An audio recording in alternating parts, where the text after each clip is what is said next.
ce matin, le thème du message va apparaître dans quelques instants. Si vous voulez tourner dans vos Bibles, ceux qui ont leur Bible ce matin, c'est dans Matthieu 25.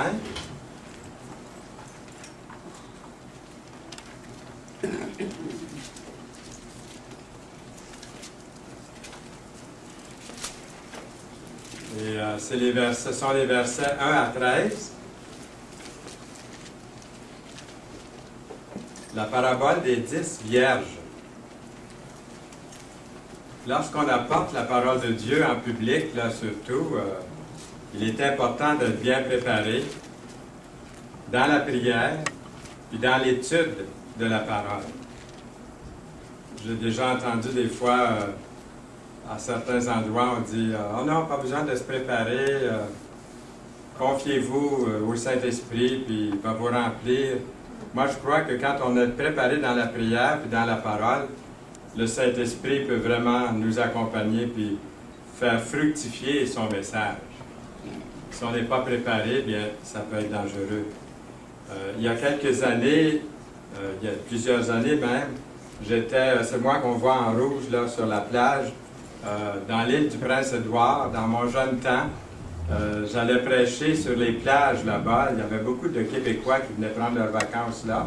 Ça, c'est tous des petits Québécois là, qui viennent d'un peu partout au Québec, mais surtout de la Gaspésie, Rimouski, le bas du fleuve, tout ça. Et puis, j'étais avec ce qu'on appelle Scripture Union. Ça, c'est avant la Ligue pour la lecture de la Bible. Alors, c'est ici au Québec, parce qu'en Europe, ils l'avaient en français, mais on ne l'avait pas encore ici. On avait des choses qui venaient d'Europe surtout. Et j'allais sur la plage. Le monsieur que vous voyez ici, là, je vais vous le montrer. Il est encerclé là, à gauche de l'écran. Il s'appelle Roger Green. Et puis, le dimanche, moi, j'avais fait des recherches avant d'y aller. Et puis, j'avais trouvé une petite assemblée tout près, à Cavendish. Et j'ai dit à Roger Green, qui était un pasteur baptiste, j'ai dit, je vais t'emmener dans une bonne assemblée de frères, une assemblée telle que nous ici ce matin. Et puis j'ai dit, tu vas voir comment ça se passe, tout ça. Je ne connaissais pas d'autres églises dans mes recherches, j'avais trouvé seulement celle-là. Et puis on est arrivé là le dimanche soir, et puis c'était Gordon Warnholz, qui était, Serge le connaît, d'autres le connaissent peut-être ici. Il est maintenant avec le Seigneur, mais dans ce temps-là, il avait été, lui, mon conseiller au camp Frontier Lodge quand j'avais 15 ans. Puis là, il était pasteur ou ouvrier plein temps dans cette assemblée de frères à Cavendish. Et puis là, on est assis en arrière, puis j'ai dit à Roger, j'ai dit, on va entendre un bon message pour les pécheurs là, ce soir. Pour eux autres, c'est deux nouveaux qui sont là. Et puis, il va y avoir un bon message sur le salut. Et puis, il a regardé Gordon dans sa Bible, et puis ensuite, il a jeté les yeux en arrière, puis il m'a reconnu, imaginez-vous. Et puis là, avec son petit sourire sarcastique, il dit, « Ce soir, ce n'est pas moi qui va donner le message, mais c'est Fernand Saint-Louis qui est avec nous. » Alors, je suis arrivé en avant, et puis Roger Green était assis à côté de moi, puis il savait un petit peu comment ça se passait des fois dans certaines assemblées. Ce que je vous disais au début, on n'a pas besoin de se préparer, le Saint-Esprit nous remplit, puis on arrive. Et puis là, je donne un message, j'arrive en avant, et puis je donne le message. Et puis ensuite, Gordon Warnholz, avec d'autres chrétiens, nous invite pour un café après la réunion. Puis quand tout est devenu tranquille, Roger Green s'est décidé. Il dit à tout le monde qui était là, il dit, « Je sais maintenant où est-ce que vous prenez votre Saint-Esprit, vous avez votre inspiration. » Il dit, les gens des assemblées des frères chrétiens. Il dit, « C'est à la fin de votre Bible. » Il dit, avant de partir de sa chaise, j'ai vu Fernand Saint-Louis sortir un message en vitesse. Alors, je traîne toujours un message avec moi. Voyez-vous, je l'ai toujours dans ma Bible. Ce n'est pas le message de ce matin, mais d'être préparé. J'ai beaucoup prié sur ce message-là qui est ici à la fin de la Bible. Hein?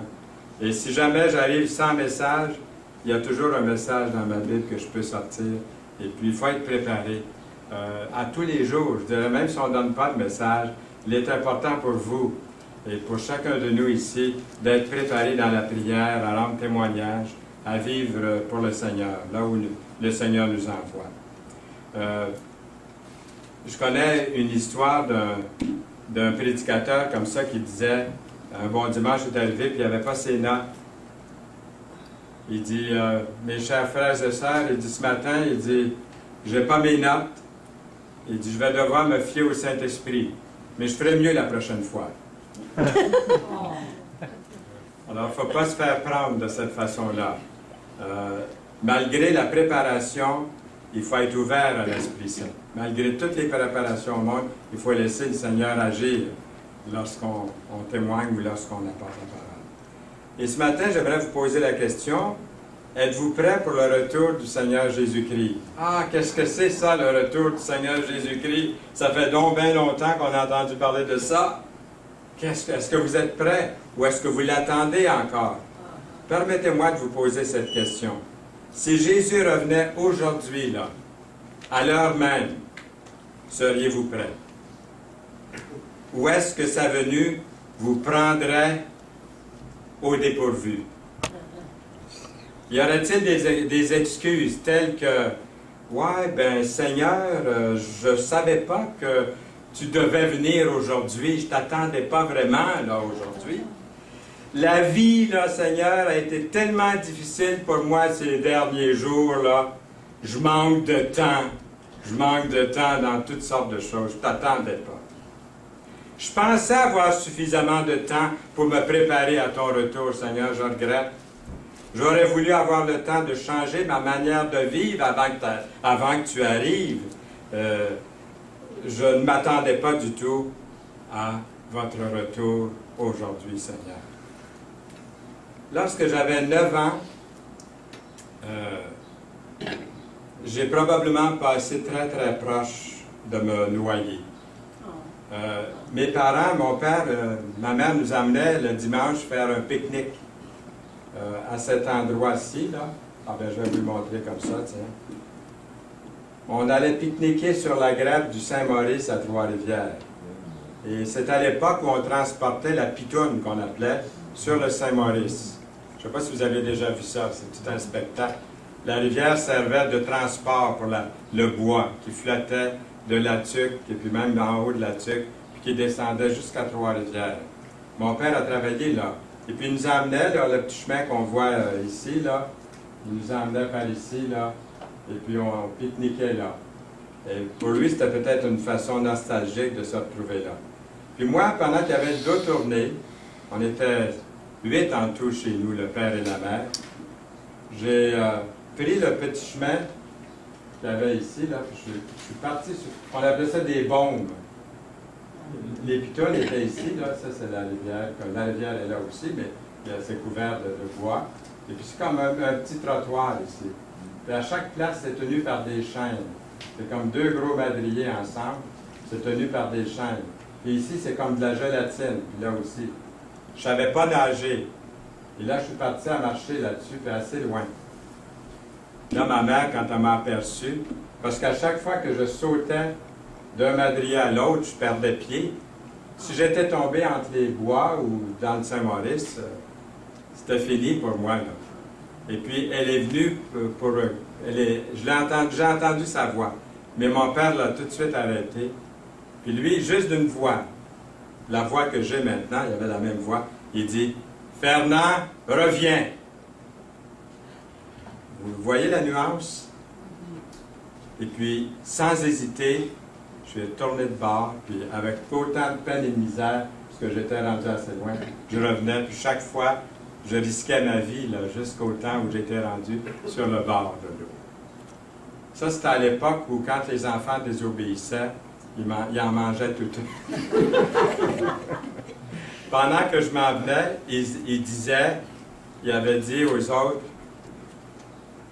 il dit, il va manger une volée, il dit, il va s'en souvenir toute sa vie. Il dit, il va peut-être rentrer manchotte dans la vie, c'est sa façon de s'exprimer, mais il devait faire un homme de lui. Il en a fait presque un. Il a cassé une petite branche de merisier, je connais la couleur, c'est rouge. Et quand je fais, ça ne casse pas, en effet, et puis j'en ai mangé une bonne. Je m'en souviens aujourd'hui. Mais je réalise que c'était sa façon pour lui de me sauver la vie. Peut-être qu'aujourd'hui, avec la psychologie, le docteur Spock et compagnie, on agirait un petit peu différemment, là. Mais je pense qu'il m'a vraiment sauvé la vie. Et puis, il m'a appelé une fois. Le Seigneur vous appelle, le Seigneur m'appelle. Est-ce qu'on répond à sa voix? Ou est-ce qu'on continue à s'entêter, puis à continuer notre chemin? Donc, ça, c'était au pique-nique au bord de la rivière. Est-ce que j'étais prêt à rencontrer Dieu? C'est vrai que j'étais jeune, j'avais 9 ans. J'ai accepté le Seigneur à l'âge de 11 ans. Quand on est jeune, on ne pense pas à la mort. On pense vivre éternellement. Et certainement, aujourd'hui, on dit c'est pas aujourd'hui ou demain que je vais mourir. Il nous arrive de faire des bêtises puis de faire des choses insensées. Puis en raison de la miséricorde de Dieu, j'ai vécu encore 64 ans après ça. 64 années merveilleuses. Mais je dois encore me rappeler de temps à autre ce qui est vraiment important. Le roi Salomon a écrit dans la Bible, « Écoutez la fin du discours, crains Dieu et observe ses commandements. » C'est là ce que doit faire tout homme, et bien entendu toute femme, car Dieu amènera toute œuvre en jugement au sujet de tout ce qui est caché, soit bien, soit mal. Ecclésiaste 12, versets 13 et 14. Je veux vivre de telle manière aujourd'hui que si le Seigneur devait revenir maintenant, à cette heure, si je devais mourir aujourd'hui, on ne connaît pas le jour de notre mort, que je serais prêt. Est-ce que vous êtes prêts au retour du Seigneur ou si le Seigneur venait vous prendre? Vous savez le beau cantique qu'on a chanté tantôt, basé sur le psaume 23? J'ai dit à Yolande tantôt, quand on a commencé à chanter, j'ai dit, Yolande, sais-tu à qui je pense quand on chante ce cantique-là? Elle savait à qui je pensais. J'ai dit, je pense à Nicole et France, quand elles étaient petites, quand elles avaient 8-9 ans, au camp Bethel, qu'elles montaient ou descendaient la montagne. Elles chantaient à tue-tête ce cantique-là ensemble. Et un jour, Nicole était couchée sur son lit de mort. Puis elle a demandé puis elle a récité avec nous ce psaume 23. C'était vrai pour elle, là, le psaume 23, quand elle était en train de mourir. Là, c'est plus une chanson, là. Mais elle l'avait chanté tellement avec cœur, tellement sincèrement, comme vous avez fait ici ce matin, je l'espère chacun de nous, que quand ça viendra le jour où ça va être vrai, là, ces paroles-là vont être tellement vraies, hein, tellement appliquées à la circonstance. Des témoins assistent et entendent les vœux que font les futurs mariés dans notre passage aujourd'hui. En règle générale, les paroles de Jésus sont des histoires de tous les jours qui nous enseignent des vérités spirituelles. Cette histoire nous parle de 10 vierges. Et puis, on pourrait dire 10 demoiselles. On pourrait dire que ça pourrait être ça, l'histoire de Jésus. C'est une parabole de 10 vierges, mais je pense qu'il aurait été mieux de l'appeler la parabole de la porte fermée. Parce que vous allez voir dans un instant ce qui est arrivé. C'est malheureux. Il y a 10 vierges, mais on pourrait appeler ça la parabole des 10 vierges, la parabole de la porte fermée, parce que je pense que c'est ça qui est arrivé. L'histoire se trouve dans Matthieu 25, et puis permettez-moi d'expliquer un peu le contexte ici. La fin de l'histoire terrestre de Jésus s'achève. Puis en fait, la crucifixion va être dans quelques jours, là. Le Seigneur est avec ses disciples à Jérusalem. Puis le grand et beau temple impressionne tout le monde, et puis impressionne aussi les disciples, et il en parle à Jésus. Le chapitre 24 de Matthieu commence par ce verset. « Comme Jésus s'en allait au sortir du temple, ses disciples s'approchèrent pour lui en faire la remarque, pour lui en faire remarquer les constructions dans Matthieu 24, verset 1. Et un peu plus tard, à une courte distance de là, Jésus les informe que le temple sera détruit. Puis leur parle de la fin des temps et de sa seconde venue. On voit que Jésus s'assit sur la montagne des Oliviers et les disciples vinrent en particulier lui poser cette question. « Dis-nous, quand cela arrivera-t-il? » Est-ce que vous lui aurez posé la même question? Je pense que oui, moi je lui aurais certainement posé la question. Je suis curieux, j'aurais voulu savoir, Seigneur, pourrais-tu nous donner un petit signe, quelque chose? Hein? Pourrais-tu nous en parler? Et à quel signe de ton avènement et de la fin du monde? Jésus leur répondit, prenez garde que personne ne vous séduise. C'est comme si le Seigneur changeait tout à coup. Il voit d'autres choses, le Seigneur. Et puis, nous lisons ensuite, car plusieurs viendront sous mon nom, disant, c'est moi qui suis le Christ. Et ils séduiront beaucoup de gens. Vous entendrez parler de guerre et de bruit de guerre. Gardez-vous d'être troublés. Quelquefois, je rencontre des chrétiens qui sont troublés, qui sont inquiets. Mais le Seigneur nous dit, gardez-vous d'être troublés. Il ne faut pas l'être en tant qu'enfant de Dieu. C'est un châtiment qui va venir sur le monde, car il faut que ces choses arrivent, nous lisons, mais ce ne sera pas encore la fin. Et ensuite, le Seigneur ajoute, le ciel et la terre passeront, mais mes paroles ne passeront point.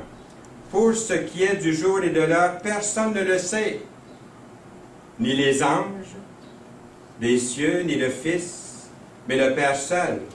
Ce qui arriva au temps de Noé arrivera de même à l'avènement du Fils de l'homme. Matthieu 24, versets 35 à 37. Ensuite, il ajoute, car dans les jours qui précédèrent le déluge, les hommes mangeaient et buvaient, se mariaient et mariaient leurs enfants. Nous avons assisté à un mariage, en effet, hier. Donc, les choses vont se passer comme dans ce temps-là, jusqu'au jour où Noé entra dans l'arche. Et ils ne se doutèrent de rien jusqu'à ce que le déluge vienne et les emporte tous. Il en sera de même à l'avènement du Fils de l'homme. Nous lisons encore dans Matthieu 24, 43, « Sachez-le bien, si le maître de la maison savait à quelle veille de la nuit le voleur doit venir, il veillerait et ne laissera pas percer sa maison. C'est pourquoi vous aussi, tenez-vous prêts, car le Fils de l'homme viendra à l'heure où vous n'y penserez pas. » C'est dans ce contexte-là, des derniers jours, que Jésus donne cet avertissement du jugement à venir et de la nécessité à être prêt, à se préparer. Veillez donc, puisque vous ne savez pas quel jour votre Seigneur viendra. Verset 42 du chapitre 24 de Matthieu. En règle générale, les paraboles de Jésus, comme je disais, sont des histoires de tous les jours. Et le Seigneur illustre, encore une fois, avec une parabole que les gens connaissent bien. Cette histoire nous parle de 10 demoiselles d'honneur, ou 10 vierges. Les cérémonies de mariage étaient vraiment spéciales dans l'ancienne culture juive. Elles étaient aussi très, très joyeuses, ces célébrations, ces cérémonies. Et le retour de Jésus, est-ce que vous ne pensez pas, sera aussi un jour joyeux? J'ai déjà entendu quelqu'un qui a dit, moi, j'ai pas hâte que le Seigneur revienne, parce que je ne me sens pas prêt. Je ne voudrais pas qu'il revienne. Pourtant, ça va être un jour tellement joyeux, une occasion extraordinaire pour ceux et celles qui seront prêts. Êtes-vous prêts?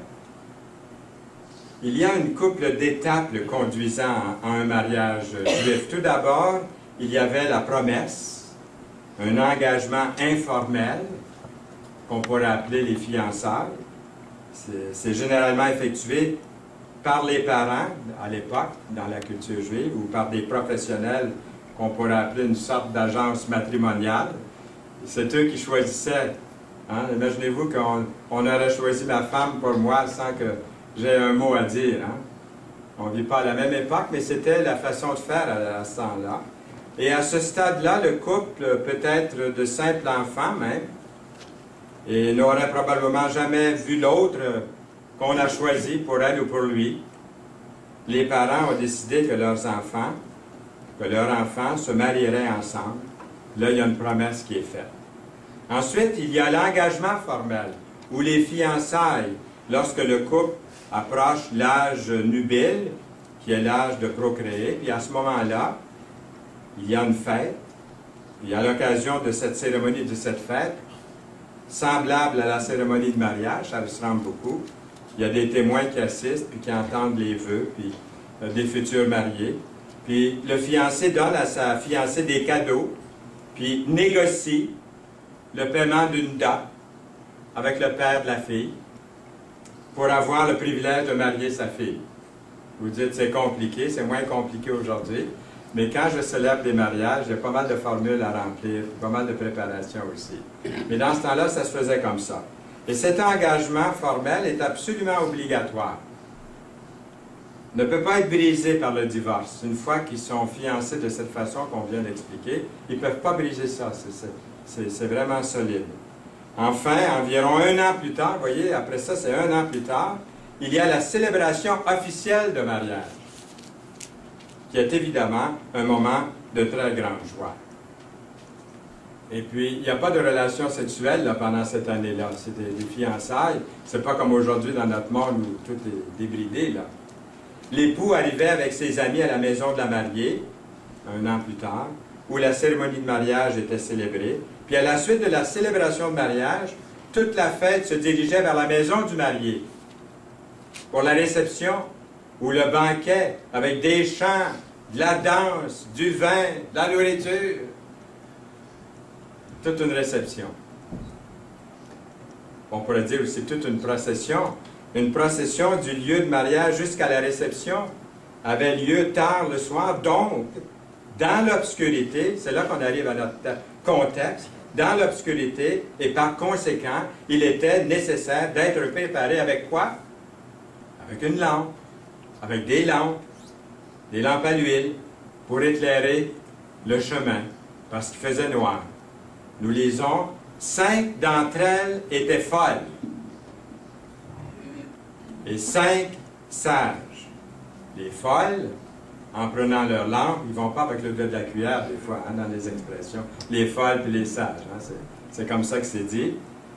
Les folles, en prenant leur lampe, ne prenaient point d'huile avec elles, mais les sages prirent avec leur lampe de l'huile dans des vases. Matthieu 25, 2 à 4.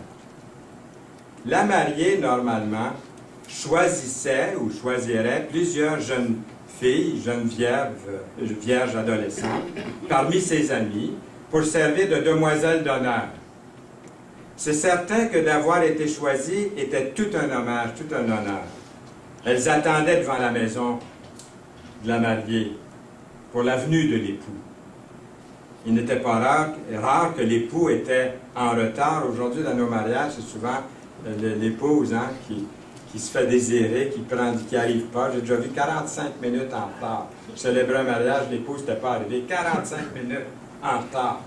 Je vous dis que l'époux, il en faisait des 100 pas. Et puis, il m'a demandé si on pouvait aller en arrière. Il a fait, je ne sais pas combien de push-ups sur le plancher. Parce qu'il était vraiment nerveux. Puis on est revenu dans la salle. Puis il s'épongeait. Puis là, tout à coup, la mariée est arrivée. Ils avaient perdu leur chemin. Ils n'avaient pas trouvé l'église. Alors, mais dans ce temps-là, il n'était pas rare que c'était l'époux qui arrivait en retard. Et personne ne savait exactement quand l'époux arriverait. L'époux s'arrêtait en route pour payer la dot au père de la fille, ou peut-être il y avait d'autres préparations qui étaient nécessaires à faire et puis arriver en retard. C'est pour ça que les personnes présentes à la cérémonie de mariage devaient faire des préparatifs pour une attente plus longue que prévu, d'où le besoin d'avoir de l'huile. Les sages en savaient quelque chose. Les lampes n'étaient pas des petites lampes comme celle-ci, là, mais c'était plutôt des chiffons imbibés d'huile. Au bout de bâtons, les chiffons devaient être remplacés à toutes les 15-30 minutes. Elle ferait mieux d'apporter un contenant d'huile, c'est marqué un vase d'huile, supplémentaire en cas où l'époux retarderait à arriver. Comme l'époux tardait, c'était écrit. Comme l'époux tardait, toutes. Avez-vous remarqué le mot ici, toutes? Autant les sages que les folles se sont endormis. Ça nous parle, moi ça me parle à moi aussi ce matin-là. Quand le Seigneur va revenir, là, je pourrais être endormi, même si j'ai de l'huile supplémentaire. Êtes-vous de ces chrétiens qui sont endormis, qui ne sont pas réveillés? Les folles, ils dormaient elles aussi. Il y a une différence entre les deux, on va voir dans un instant. Il y avait des folles, pas d'huile, pas assez d'huile. Il y avait les sages qui avaient de l'huile, mais elles étaient endormies elles aussi. Toutes, c'est marqué. toutes s'assoupirent et s'endormirent. Au verset 6, au milieu de la nuit, on cria, « Voici l'époux, allez à sa rencontre. » Alors toutes ces vierges se réveillèrent. Quand le Seigneur va revenir, on va tous se réveiller. Les chrétiens endormis vont se réveiller. Puis les inconvertis vont se réveiller aussi. Vont réaliser que quelque chose arrive. Le Seigneur, ses promesses tiennent. Et préparèrent leurs lampes. Les folles dirent aux sages, « Donnez-nous de votre huile, car nos lampes s'éteignent. » Les sages répondirent, « Non, il n'y en aurait pas assez pour nous et pour vous. Allez plutôt chez ceux qui en vendent et achetez-en pour vous. » Pendant qu'elles allaient en acheter, l'époux arriva. Celles qui étaient prêtes entrèrent avec lui dans la salle des noces et la porte fut fermée. Matthieu 25, 9b et 10. Au verset 2, les 10 demoiselles d'honneur sont reparties en 2 groupes. 5 d'entre elles étaient folles, 5 sages. Sage qui veut dire prudente, qui veut dire raisonnable, dans Matthieu 25, 2. Bien que ces 10 vierges soient divisées en 2 groupes, vous avez vu, c'est vraiment 2 groupes différents, elles sont toutes pareilles à de nombreux égards. Et j'aimerais ça vous les faire remarquer. Premièrement, les 10 ont toute l'intention de rencontrer l'époux et de l'escorter, cet époux-là, jusqu'à la fin. Toutes, sans exception, les 10. Toutes les 10 ont des lampes. Et les 10 attendent l'époux avant l'aube, mais aucune d'entre elles ne sait à quelle heure l'époux va venir. Toutes les 10 sont impatientes. Toutes les 10 sont impatientes à prendre part à la réception de mariage. Toutes les 10 s'endorment. Toutes les 10 sont soudainement réveillées. Elles sont toutes semblables à de nombreux égards. Mais 5 étaient folles et 5 étaient sages. Les folles ont négligé de prendre de l'huile supplémentaire. Elles n'ont vraiment pas prévu d'avance. Le marié retarde plus longtemps que prévu. Et bang, rapidement, elles se sont efforcées de convaincre les 5 autres à partager avec elles leurs besoins en essence, mais il n'y avait pas suffisant de pétrole pour tous, pour toutes. Le partage se traduirait par une pénurie d'essence pour toutes ces dames. Les 5 vierges sages, elles, ont pu s'associer à la procession, tandis que les 5 autres sont allés au marché ou au dépanneur réveiller un marchand d'essence. Après avoir acheté de l'huile, elles sont revenues, mais il était trop tard. La porte était désormais fermée et la réception avait commencé. Nous lisons plus tard, les autres vierges vinrent et dirent, « Seigneur, Seigneur, ouvre-nous » Mais il répondit, « Je vous le dis en vérité, je ne vous connais pas. » Matthieu 25, 11 et 12. Cette parabole m'invite, vous et moi, nous invite à être prêts quand Jésus reviendra. Elle contient au moins 3 avertissements ou 3 vérités. La première, certaines choses dans la vie ne peuvent être empruntées. Les 5 vierges folles n'ont pu emprunter de l'huile nécessaire à leur lampe. L'huile a dû être achetée. Il y a certaines choses dans la vie qui sont comme ça, elles doivent être achetées, pas empruntées. Exemple, notre caractère ne peut pas être emprunté. La joie, l'amour, la gentillesse, l'honnêteté sont des vertus que nous devons avoir nous-mêmes. Nous ne pouvons pas l'emprunter des autres. Au jour du jugement, je ne serai pas en mesure d'emprunter votre personnalité ou votre caractère. Et vous ne serez pas en mesure d'emprunter les miens non plus. Nous ne pouvons pas emprunter l'honnêteté et l'intégrité de Daniel, le courage de Josué, la patience de Job. Quand j'étais plus jeune encore, mais mariés cette fois-là. Nous avions un enfant ou deux.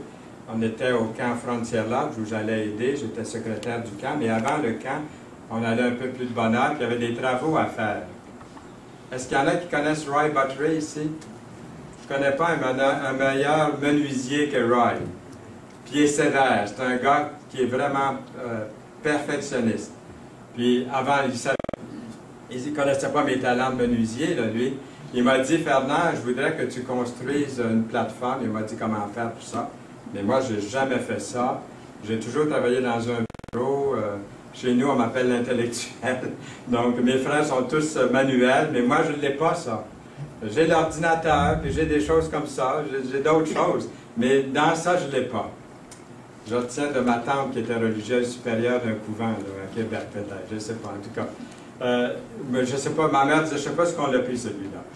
Mais bon, c'est ça. Mais de toute façon, il me donne quelque chose à construire. Je vous garantis que si je construisais une maison, moi, j'en aurais pour 300 ans ou pas. Comme Noé, 100 ans à construire.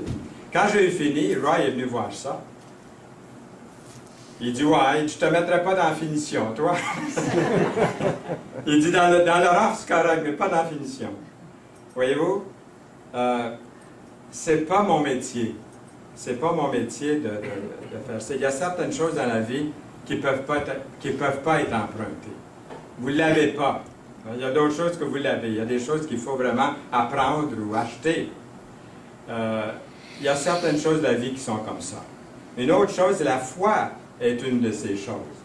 La foi est une de ces choses qui ne peut pas être empruntée. Il va de même avec la persévérance puis l'obéissance. Vous ne pouvez pas emprunter d'un autre, d'un prêtre, d'un pasteur, d'un rabbin, de n'importe qui, une relation personnelle avec Dieu.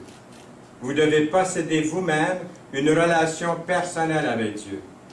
Moi, j'aime beaucoup mes enfants, j'aime beaucoup mes amis, mes parents, ceux de ma famille et tout. Et puis, je peux pas avoir la foi pour eux. Je ne peux pas vous emprunter votre baptême à vous, si vous avez été baptisé. Et vous ne pouvez pas emprunter le mien. Je ne peux pas devenir chrétien pour vous. Je ne peux pas naître de nouveau pour vous. Et vous ne pouvez pas devenir chrétien ou naître de nouveau pour moi. J'aurais bien voulu marcher comme disciple du Seigneur pour mes enfants. Je ne pouvais pas prier, Seigneur, permets-moi de prendre leur place. S'il vous plaît, Seigneur, veuillez mettre ma foi à leur compte. Je ne pouvais pas prier comme ça. Il a fallu que chacun le fasse pour lui-même. La foi est une de ces choses qu'une personne ne peut pas emprunter. Chacun sera responsable devant le Seigneur. Dieu n'a pas de petits-enfants. Dieu n'a pas d'arrière-petits-enfants. Dieu a seulement des enfants. J'allais dire Amen, mais je n'ai pas fini mon message. Un jour, il y a 64 ans, mon père, je pense, m'a sauvé, en quelque sorte, la vie, en m'appelant par mon nom. Quand il a dit « Fernand, reviens ». J'ai fait demi-tour. Mais quand Jésus reviendra, mon père, mon frère, personne d'autre ne sera capable de me sauver. C'est lui qui sauve. Seul Jésus est en mesure de me sauver. Le salut ne peut pas être emprunté, il doit être personnel. Un deuxième avertissement, soyez sur vos gardes. Il est écrit dans la Bible, « Veillez donc, puisque vous ne savez ni le jour, ni l'heure », dans Matthieu 25, verset 13. Pourquoi? Parce que Jésus a promis de revenir. Il reviendra. L'époux tarde de revenir. Jésus tarde de revenir. Moi, je l'attends sérieusement depuis 1954. En 1954, il y a un prédicateur qui s'appelait, on appelait le Père Adam, parce qu'il avait été père dans l'Église catholique. Il s'était converti à l'âge plus âgé. Il était chanoine quand il a accepté Jésus comme son sauveur. Et puis, il a prêché beaucoup sur le retour de Jésus. Puis moi, j'ai fait la promesse quand j'avais 50, en 1954, qu'à tous les jours, je penserais au retour de Jésus. Puis savez-vous que ces derniers temps, il y a des jours où j'arrive à la fin de la journée et je dis « Ah, aujourd'hui, Seigneur, je te demande pardon. Je ne t'attendais pas. tu m'aurais pris au dépourvu aujourd'hui. L'attendez-vous? Oui. Sérieusement? Oui. L'attendez-vous, le Seigneur? Il l'a promis, il dit qu'il va revenir. Ce jour-là, un jour va arriver. Vous connaissez le cantique? Bientôt le Seigneur va venir. Es-tu prêt? C'est dans le chant de victoire, le numéro 104. Je ne sais pas si je suis capable de lire. C'est très petit là, à votre place, mais je vais lire le premier couplet. Bientôt le Seigneur va venir, es-tu prêt? Bientôt le Seigneur, le ciel, il veut t'ouvrir, es-tu prêt? Es-tu prêt? Es-tu prêt pour l'éternité? Es-tu prêt? Le Sauveur t'a-t-il racheté? Un beau cantique. Je ne sais pas si on l'a dans notre liste de cantiques. Jésus revient bientôt. Il y a plusieurs personnes aujourd'hui dans le monde, puis c'est la majorité, je pense, ils se moquent ou ils rient de cette vérité biblique, du retour de Jésus-Christ en personne sur terre. Ça leur paraît absolument invraisemblable, loufoque.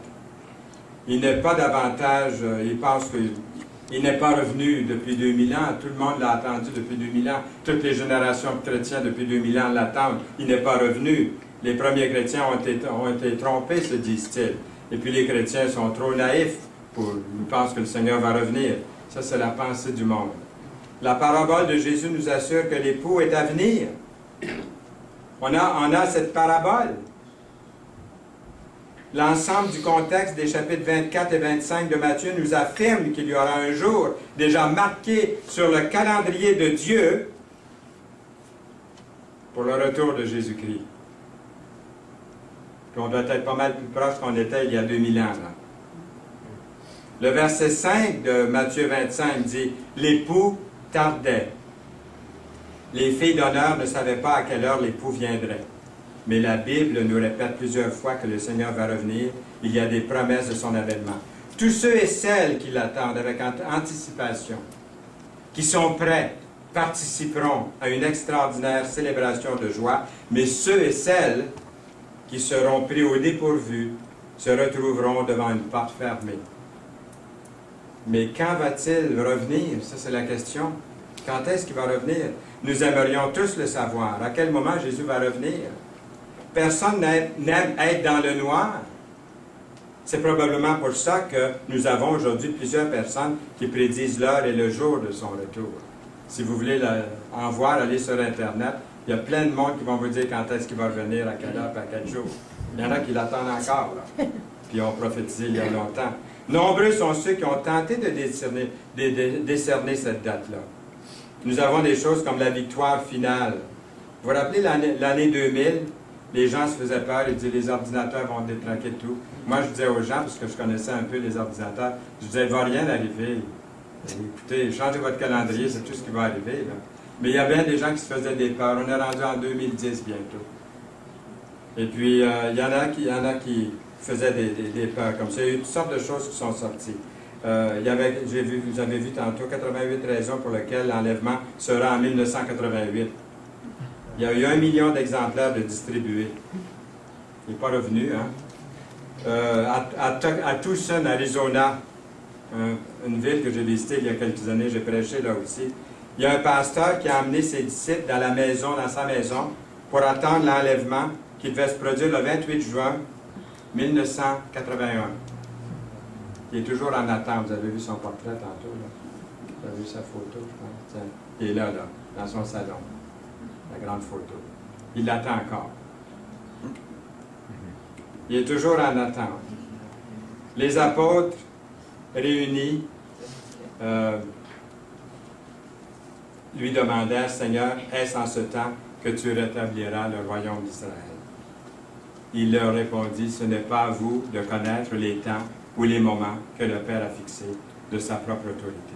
Pensez-vous que le Seigneur va revenir aujourd'hui?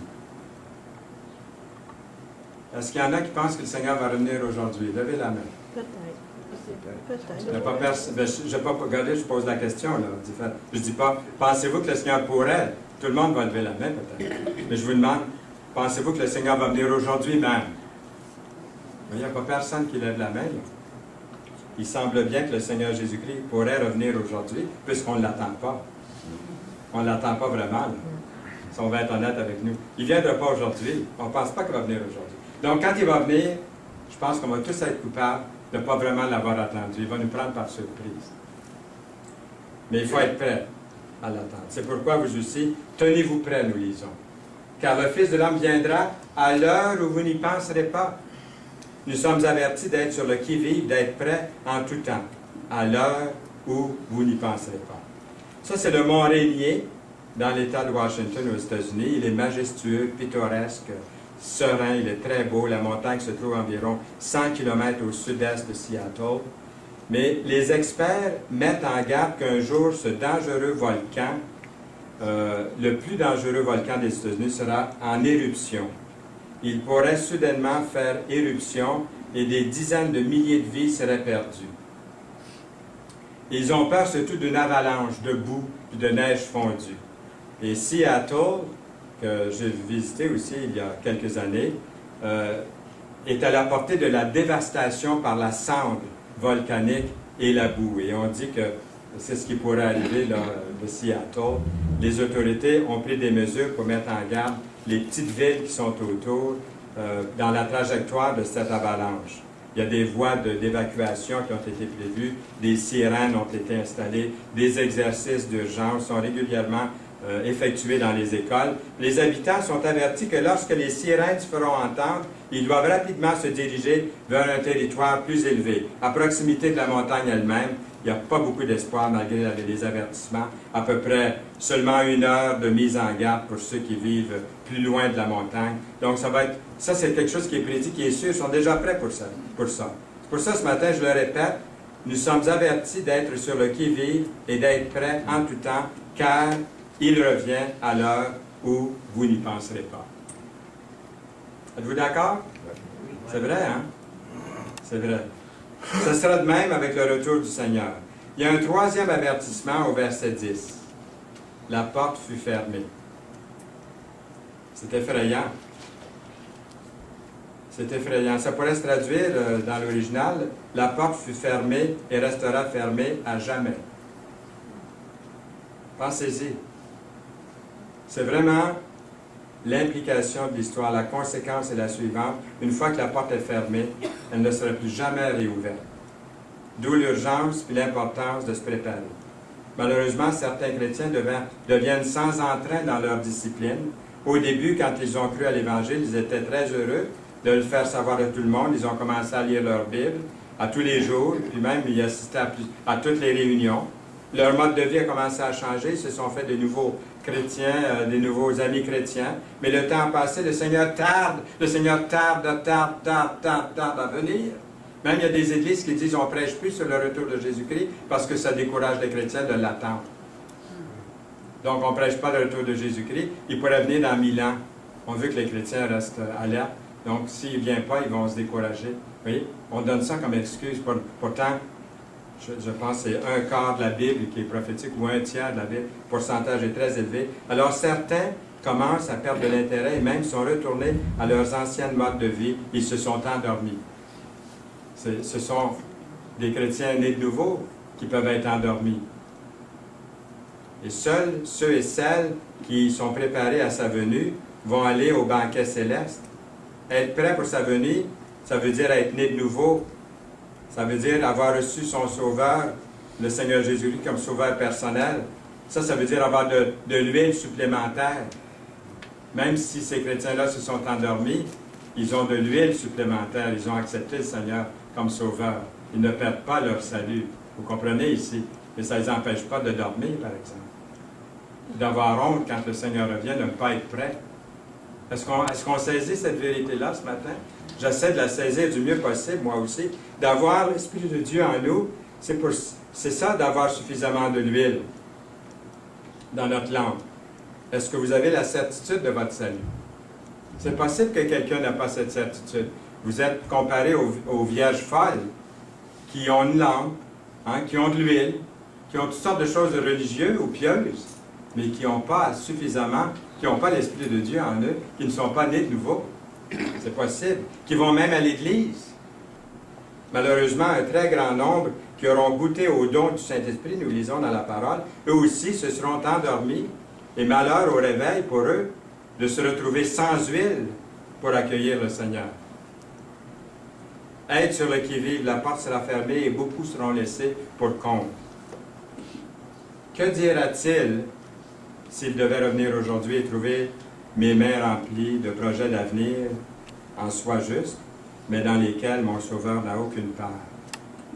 Que dira-t-il s'il devait revenir aujourd'hui et trouver mon amour si froid, ma foi si faible et presque éteinte, et que je ne l'avais même pas recherché, lui?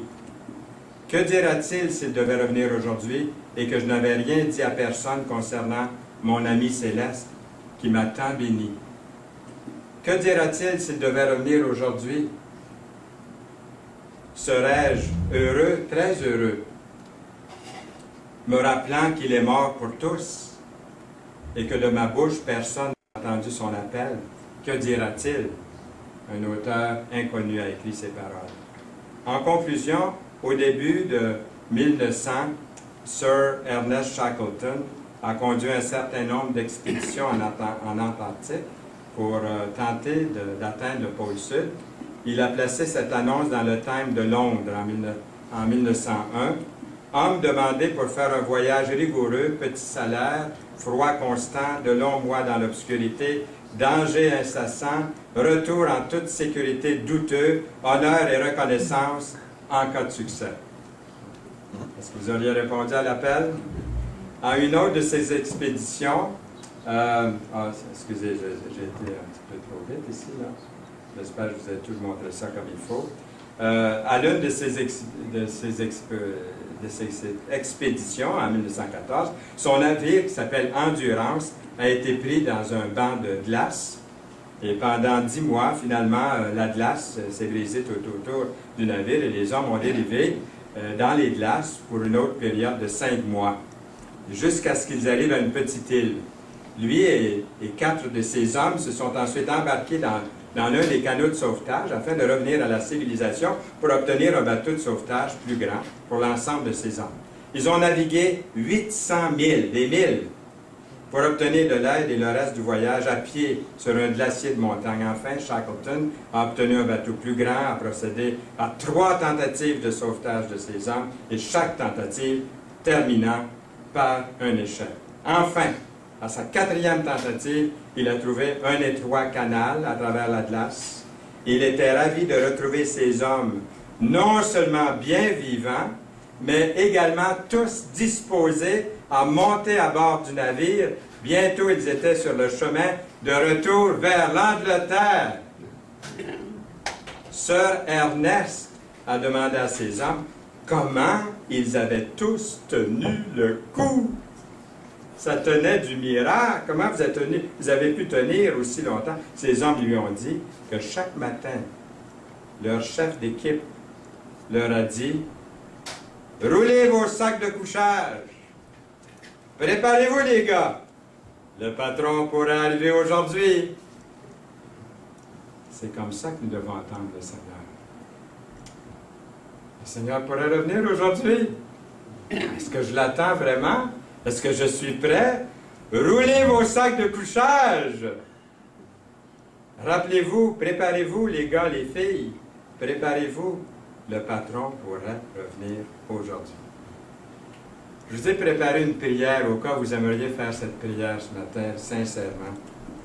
Je te remercie, c'est-à-dire, Seigneur, nous te remercions de nous préparer une demeure éternelle.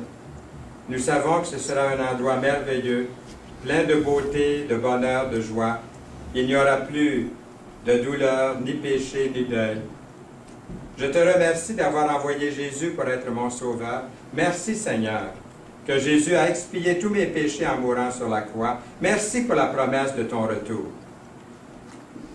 Merci, je veux être prêt au retour du Seigneur Jésus-Christ, que ton Esprit habite pleinement en moi, afin que le jour de ton retour soit accueilli avec beaucoup de joie, que personne ne soit trouvé à l'extérieur lorsque la porte sera fermée, mais que chacun de nous nous retrouverons à l'intérieur, à l'abri, dans la demeure céleste que tu nous as préparée. Amen. Amen. Amen. Seigneur, merci de ta bénédiction que tu veux répandre, que tu répands sur chacun de nous en abondance. Au nom précieux de Jésus. Amen.